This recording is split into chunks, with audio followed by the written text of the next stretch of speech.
Da última vez, eu vou ter que voltar atrás para o 12º parágrafo. Por quê? Porque eu tinha traduzido mal entendido por um adjetivo. Não é. Ele é um substantivo aqui no caso.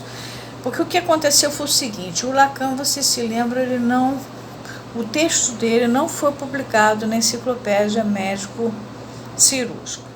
O Glover foi chamado, então, na correria para definir critérios terapêuticos na análise.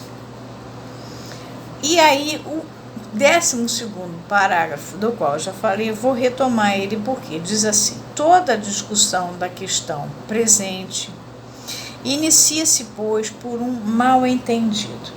E aí é mal-entendido no sentido de substantivo. Falta de acordo quanto à compreensão do significado de uma palavra, de um ato ou norma. Ausência de entendimento, briga, contenda, desentendimento, conflito.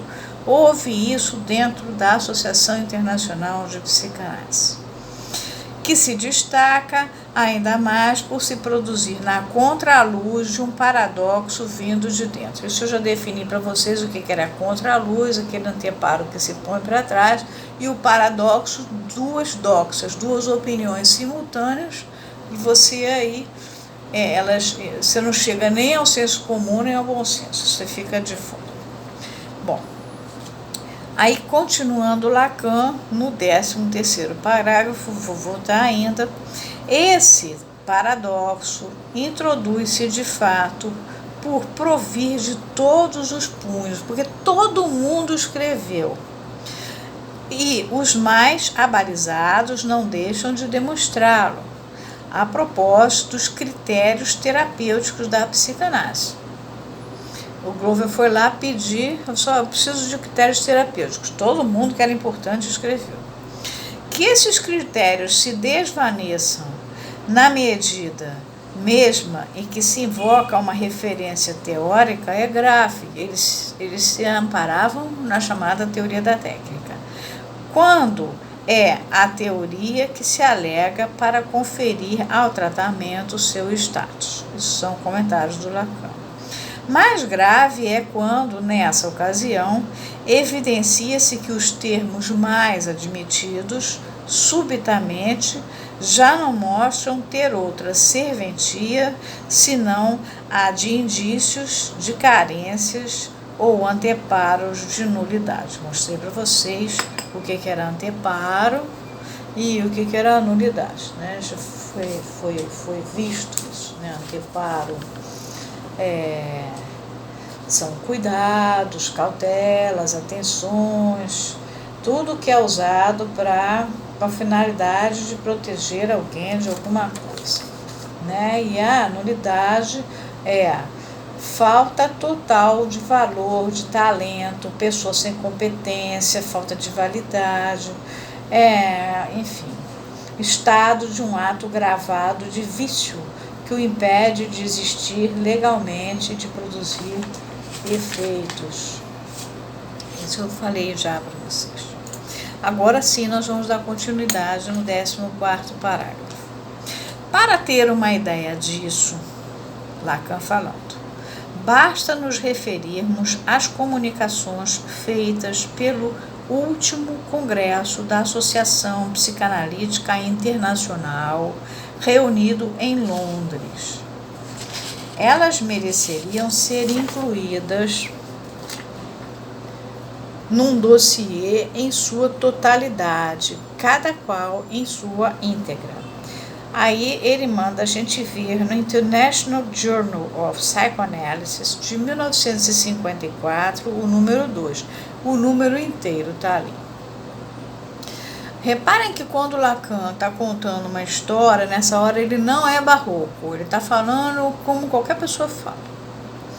Extrairemos de uma delas uma apreciação comedida, quer dizer, sóbria, prudente. A tradução é nossa, dele, Lacan. Há 20 anos, por quê? Porque isso já foi, ele está refazendo o texto. Lembra? Em 1966 ele resolve refazer o texto.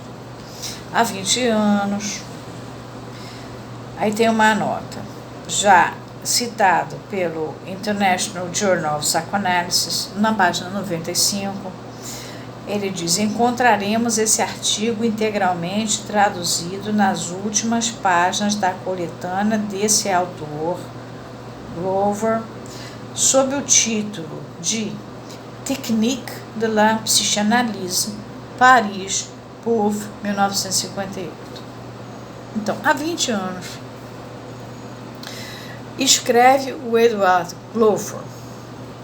Esse há 20 anos já é citação do Edward Glover. Mandei circular um questionário a fim de prestar contas do que eram as práticas técnicas reais e as normas de trabalho dos psicanalistas neste país, a Grã-Bretanha. Eu queria saber como é que esses analistas da Grã-Bretanha faziam o trabalho deles, qual era a coisa normativa ali. Obtive respostas completas de 24 dos 29 dos nossos membros praticantes. A Associação da Grã-Bretanha tinha 29 membros e só 24 mandaram para o Glover. Esse texto é do Glover. Do exame delas, transpirou, essa palavra transpirou, tá um SIC aqui, quer dizer, foi o Glover que usou, quer dizer, transpareceu, deixou claro que só havia acordo completo quanto a 6 dos 63 pontos levantados. Glover fez 63 perguntas e só 6 eles tinham um acordo. O resto era cada um fazia de um jeito. Apenas um desses 6 pontos pôde ser considerado fundamental, a saber, a necessidade de analisar a transferência. Bom, isso aí Lacan depois vai mostrar que isso é besteira, mas Freud usa o termo transferência da física. É uma operação pela qual se realiza a remessa energética de um lugar para o outro. Na psicanálise, isso virou uma ação ou efeito de transferir alguma coisa, uma transmissão, uma transferência de propriedade, a substituição num registro de um nome de uma pessoa pela outra. E a transferência, na verdade, que é um conceito fundamental, passou a ser o ato de você falar de alguém no lugar de outro. Eu tive uma colega muito rica que fazia análise com um cidadão há muitos anos atrás. Ela dava o equivalente, naquela época os carros eram brasileiros, a um Fiat por mês para esse analista. Ela ia a São Paulo fazer a análise dela. E tudo que ela estava falando, ela namorava um homem nessa época muito badalado. Cada vez que ela falava do homem, o analista falava: não, você não está falando do fulano, você está falando de mim. Aí um dia eu disse para ela: faz uma coisa, deixa que eu trato de você e você me dá o Fiat. Porque eles interpretavam a transferência assim. Lacan não faz nada disso, vocês vão ver como é que ele trabalha a transferência. Bom, mas enfim, a única coisa que ficou considerada como fundamental, que todos eles tinham a ver, é que interpretavam a transferência, analisavam a transferência, quer dizer, como é que era transferido de uma coisa para outra, de uma pessoa para outra. Eles achavam que era transferido tudo para eles. Os demais relacionavam-se com matérias tão insignificantes quanto a inoportunidade de aceitar presentes, quer dizer, não se aceitava presente de o analisante, que eles chamavam de paciente, trazia um presente e você não aceitava. A rejeição do uso dos termos técnicos em análise. Não se usa, de fato, o termo técnico em análise. Está errado isso. Eu tratei de pessoas vindas, a Argentina, não sei porquê, tem uma especial vontade de ensinar termo técnico para os analisantes. Eu tratei de uma senhora que era dificílimo quando ela chegou, que a mulher era uma aula de psicanálise com termo técnico. Eu não conseguia achar onde que ela estava no meio de tanto termo técnico. Ela sabia todos os termos técnicos, ela só não sabia falar dela. Outra coisa, a evitação dos contatos sociais, que não era para encontrar com analisantes. chamavam de paciente, tá? A abstenção de responder a perguntas. Fez pergunta, não tem que responder. A objeção por princípio às pré-condições. Só, eu não vou poder contar para você que eu participo de um grupo fechado. Não, você vai ter que contar tudo. Aqui não tem segredo. E, muito curiosamente, o pagamento de todas as sessões que deixassem de comparecer. Esse aí era geral. Se deixou de comparecer a sessão, todo mundo pagava por ter deixado. Agora, uma história engraçada sobre essa evitação de contatos sociais é um analista inglês chamado Meltzer. Ele era exageradíssimo, ele não atendia ninguém que morasse no bairro dele, que era para não ter perigo dele encontrar com a pessoa. Ele ia no supermercado, ele só usava sempre a mesma roupa, o consultório dele era ascético. Um dia ele veio à Argentina, os argentinos, para homenagear ele, tiraram todas as coisas que tinham dos próprios consultórios e ficaram os consultórios limpíssimos, entendeu? O detalhe é que ele, de tanto que ele se protegeu de não ter contato com o paciente, ele casou com a paciente dele. Bom, mas enfim, voltando, continuando. Essa referência, agora já não é mais o Glover falando, agora é o Lacan.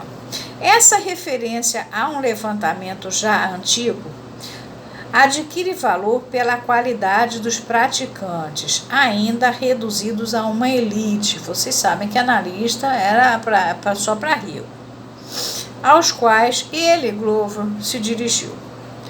Ele só é evocado pela urgência que se tornou pública daquilo que era apenas uma necessidade pessoal, ou seja, e é esse o título do artigo, definir os critérios terapêuticos da análise, porque teve que fazer no arrancadinho, conforme eu falei para vocês. O obstáculo principal ali em divergências técnicas fundamentais. Aí vem Glover falando. Não é preciso olhar muito longe, continua o texto, para encontrar sociedades psicanalíticas cindidas em duas. Lembra que eu falei que a IPA se dividia, mas ela se mantinha inteira porque ela era aristocrática. Ela não fazia igual os partidos de esquerda, que é um monte. Não, ela ficava toda dividida, mas junta. E ele fala, cindidas em duas, SIC, ele mesmo que fala, ele, Glover, por tais diferenças, com grupos extremados a professar visões mutuamente incompatíveis, sendo essas facções mantidas numa união canhestra, quer dizer, desajeitada, desengonçada, por grupos intermediários, cujos membros, como só ia acontecer com todos os ecléticos. O que é eclético? É o que escolhe o que parece ser melhor em todas as manifestações de pensamentos. Por todos os ecléticos do mundo, tiram partido de sua falta de originalidade, transformando em virtude mesmo, virtude, coisa boa, o seu ecletismo, quer dizer, essa sua diversidade justificada, e alegando, implícita ou explicitamente, que sejam quais forem as divergências de princípio, a verdade científica reside apenas no compromisso. A despeito desse esforço dos ecléticos para manter a aparência de uma frente única perante o público científico e psicológico, é evidente que, sob certos aspectos fundamentais, as técnicas praticadas pelos grupos opostos são tão diferentes quanto a água do vinho. Isso está no International Journal of Psychoanalysis, na página 95. Isso tudo é um ataque do Glover. O Glover está danado da vida, tá? Bom, parando aqui.